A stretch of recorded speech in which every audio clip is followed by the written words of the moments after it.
Hey guys, today I'm going to be doing my out-of-box review for the HGUC GM ground type.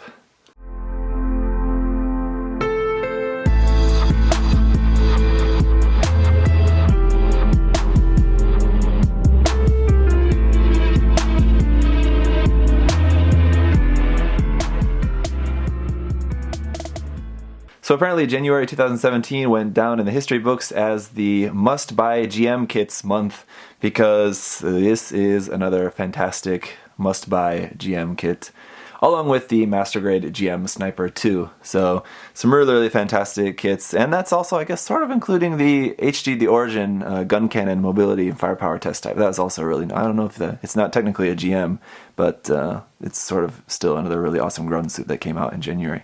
But anyway, this kit is really nice. It's really good, and it has a lot of weapon options. It has fantastic articulation.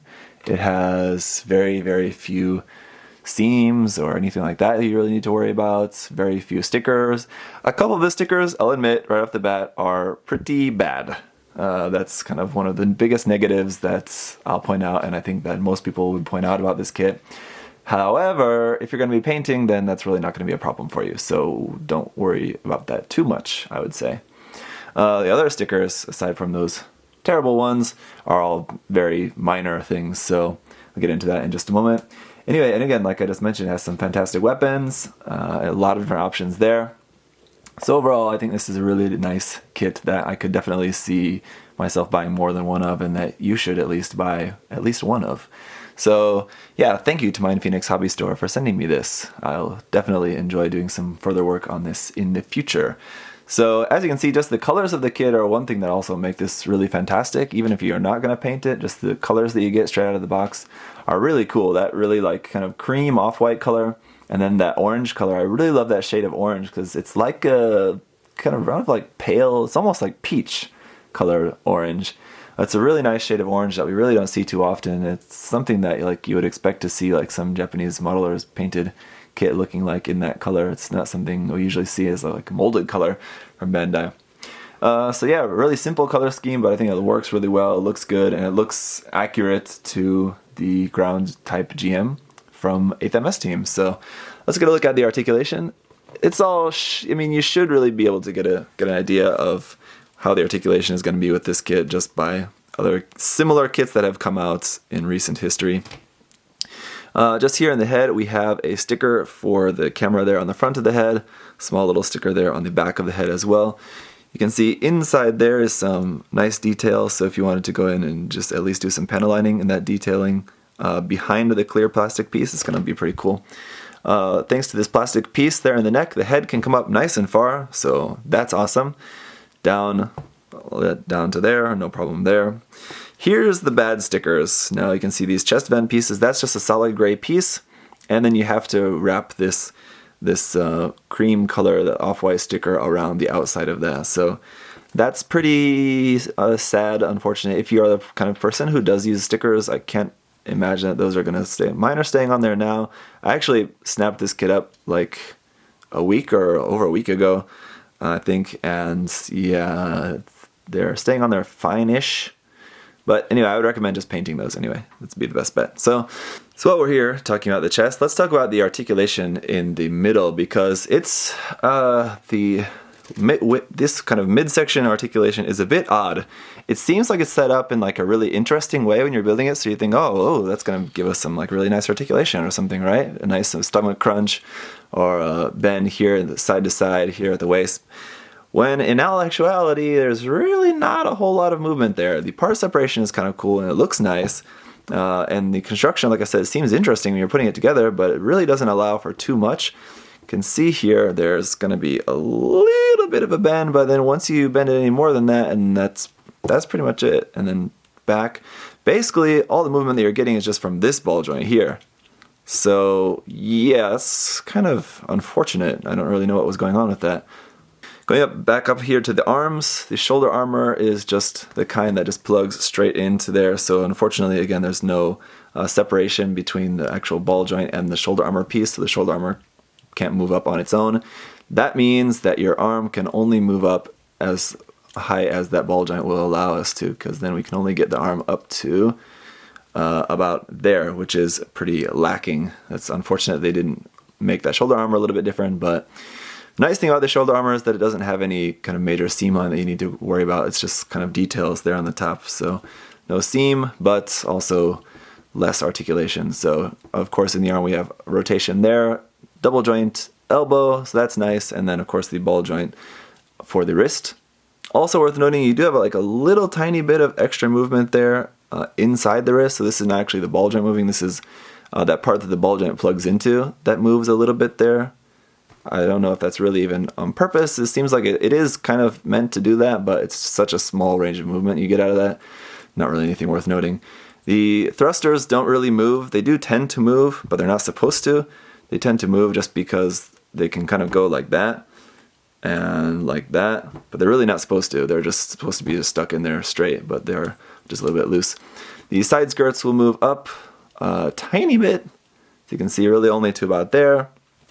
Front skirts are just together, but you can just clip those in the middle to separate them. No problems with those. The legs are fine. We have this joint piece here in the hip, which rocks back and forth, side to side, I should say. And then the legs are just going to rotate at the top. Double joint in the knee, giving you a nice full knee bend there. The side of the leg will open up. It's where our beam saber handles are attached inside here. And just like that, basically just have it kind of set open. You can see the beam saber handle set inside there. There's nothing really, there's no hinge or anything. It's just there. And you open it just by just kind of just setting it out like that. And it just still kind of stays connected. Close that back up. And the ankles down here are pretty nice. We have this front ankle armor which will move up and down. Here, like that. The toe will move separately a little bit. There, nice detail underneath the feet, mostly. The toe will move up a little bit, so forward movement to about to there. Down to there, which is pretty good. That's nice. And then, yeah, side to side is okay. Not the best, but anyway, just to point out the other stickers on this kit. Obviously this triangle there on the chest, that's a sticker. Here on the side of the legs, tiny little triangle stickers there on one on the left, one on the right side. And then here on the front of the leg, that gray kind of piece shape there, that is also a sticker. And I did put these number stickers here. I put the 071, that's just what was on the official box art. Just a reminder, you do get this sticker sheet with a set of large numbers and then a set of 3 each of those smaller numbers. You can use those if you want.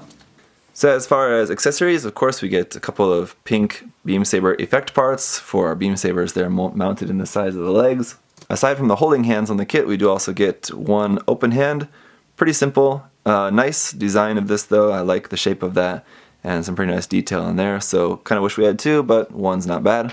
We have the machine gun, which should be pretty familiar. You can take off the ammo pack here like that, and that's the same as these ones here on the side of the side skirt. So if you want to do something where it's like reaching for a new ammo pack or something, you can do that, whatever. And then this part here on the top will fold back like so, and then the secondary handle on the side will also fold out like that. Then we got the shield.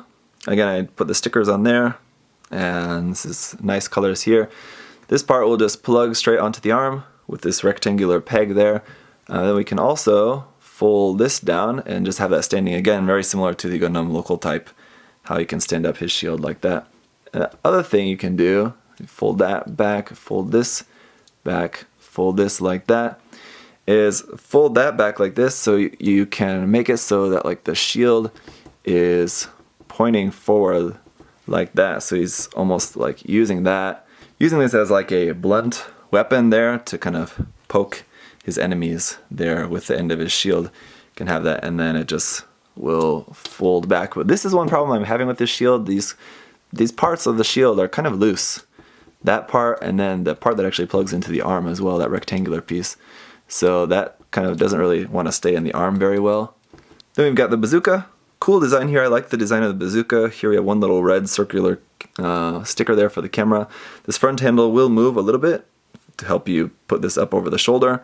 Otherwise, that's the only thing really that moves on this. Can be held easily by just putting the hand here around that part. This can also be attached onto the back skirt, but you have to remove this piece here in the center, which I find is quite hard to do. The easiest thing is to just remove the top half, so that's out of the way. So then you can get at this piece, pull that off, and then we have a different piece, which you can put there in its place, like so, and then you can store the bazooka on the back skirt. Yeah, there we go, like that. Alright, and then the last weapon here is going to be the net gun. This is, I think, the coolest weapon of this kit, just because it's quite unique.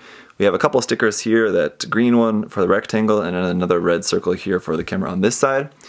So just really, again, like I said, very unique gun. So we have two handles. The first front handle, the secondary handle will fold in and out completely. And then the main handle here will just move forward and back like that, again, just to help you get it up over the shoulder. Like so, just fits down into the hand, nice and easy. And you can hold it like that, like you're about to shoot a net and ensnare a Zaku or an Opsilis or whatever you want. So here he is compared with a very, very similar kit in terms of their overall construction and design. It is the Gundam Local Type from Gundam The Origin.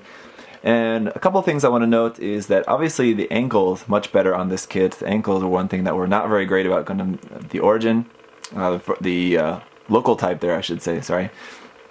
A couple other things is just that as I was going over the articulation of the ground type GM here, it may have seemed like there's quite a few hindrances in the articulation that don't make it quite as good as it could be. But as you can see, it's doing a pretty good job here of doing just as good, if not better, than the Gundam Local Type here in terms of its posing. So like when you're taking a look at like some of the joints of the ground type GM individually, like we went over before, there are a couple weak points, but in terms of the overall posability, I think it's quite good. So that's where it's going to shine. So that's why I say that I think that this is a kit that is definitely a must-buy. Same with the Local Type, actually. That is also one I would very highly recommend, though. So yeah, just to go over the weak points of the kit, just kind of to summarize here, there are a few joints, a few points of articulation that are a little bit lacking. There are a few loose parts that are very easily fixed, I think, by just painting or gluing, so not really too much of a problem there. And that's pretty much it. I mean, that's really all there is for the negatives, and those, again, depending on what you want to do with the kit, really aren't that really big of negatives. I mean, the fact that there's not really any seam lines on this kit that you really have to worry about, that's nice, because that's usually one of the biggest issues with HG kits. It's not really a big issue, but just something that is just kind of annoying to deal with as a modeler, is just doing seam lines. No one really enjoys that, I don't think. But in this case, you really don't have to worry about that too much at all, which is nice. Just very few. And then, yeah, I think the articulation is good, and so I don't know. That's the one thing that matters a lot to me, personally, is articulation. In this case, there are a few weak points, but overall, I think it's good. It's fine, and just a lot of details everywhere as well. A lot of like really small little details, and I kind of actually do worry about that. Some of the details are like some of the panel lines and stuff are a little bit too small or too shallow. So once you actually get to like sanding this kit and stuff, you're gonna probably have to rescribe some of those panel lines and things, just to make sure that they're still there when you want to go to panel line them. So that's gonna pretty much do it for my review of this kit. I think overall the kit is fantastic just in terms of the kit itself, despite a few negative points. It is overall very positive, and it has so many different weapon options. That's always something that I really love to see in a kit, and they're all really nice. The overall design of the bazooka and the net gun are really cool. The machine gun is just kind of, I mean, it's not really that special. The shield is pretty okay, despite its a little bit loose pieces. The design is nice. So in terms of weapons and accessories, it's all really good. Fantastic, I would say. Lots of different options there.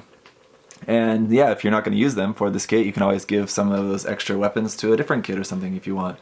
So that's pretty cool. That's always nice. You may have noticed in this review that I didn't put the kit up on an action base at all, and that just is because I thought it's the ground type GM, so I figured I might as well just keep it on the ground for the whole entirety of the review. It wasn't for any other particular reason except for that. Actually, I think putting it up on an action base would have only displayed its articulation a little bit better, but just for the sake of it just being a ground type, just wanted to keep it on the ground. But I'm sure, I have no doubt in my mind, that putting it up on an action base would free up that articulation even more to be able to get some even more cool dynamic poses. So it can do that, I'm sure. Anyway, if you guys do have any other questions or comments about this, feel free to leave those down below. If you guys have never watched 8th MS Team, I would highly recommend that you do it. It's one of my favorite series personally, and it's only 12 episodes long. It's quite short. So, you know, take an afternoon and just watch it all in one stretch like a really long movie or something. So it's quite good. That's it for this review, guys. Thank you so much for watching. I'll see you next time. Bye bye.